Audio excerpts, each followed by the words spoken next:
திருச்செந்தூர் சுப்பிரமணிய சுவாமி கோவிலில் தைப்பூச திருவிழாவை முன்னிட்டு அதிகாலை முதலே குவிந்த பக்தர்கள் அலகு குத்தியும் காவடி சுமந்தும் தங்களது நேர்த்திக் கடனை செலுத்தி சுவாமி தரிசனம் செய்து வருகின்றனர். முதலில் அந்த காட்சிகளை பார்க்கலாம். விவரங்களை செய்தியாளர் அஜித்குமார் வழங்க கேட்கலாம். அஜித்குமார், வணக்கம். முழு விவரங்கள்.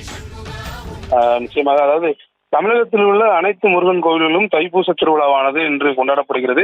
குறிப்பா தூத்துக்குடி மாவட்டம் திருச்செந்தூர் சுப்பிரமணிய சுவாமி கோவில்ல ஆண்டுதோறும் நடைபெறக்கூடிய முக்கிய திருவிழாக்கள்ல ஒன்றா அந்த தைப்பூச திருவிழா பார்க்கப்படுகிறது.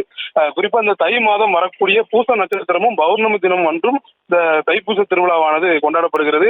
இந்த நிலையில இன்று தைப்பூச திருவிழாவை முன்னிட்டு திருச்செந்தூர் கோவிலுக்கு தமிழகத்தின் பல்வேறு பகுதிகளிலிருந்தும் பக்தர்கள் தரிசனத்திற்காக நேற்று முதலே குவிந்தனர்.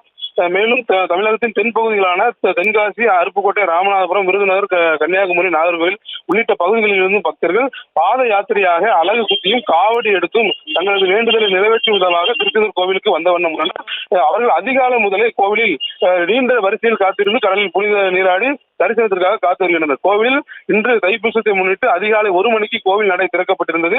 தொடர்ந்து மற்ற கால பூஜைகள் தொடர்ந்து நடைபெற்று வருகிறது. தைப்பூச திருவிழாவை முன்னிட்டு தூத்துக்குடி மாவட்ட காவல்துறை சார்பில் சுமார் 600க்கும் மேற்பட்ட காவல்துறையினர் பாதுகாப்பு பணியில் ஈடுபட்டு வருகின்றனர். தைப்பூச திருவிழாவை முன்னிட்டு திருச்செந்தூர் நகர் பகுதி மட்டுமல்லாமல் சுற்றுப்புற பகுதி முழுவதுமே பக்தர்களின் தலைகளாகவே காட்சியளித்து வருகிறது.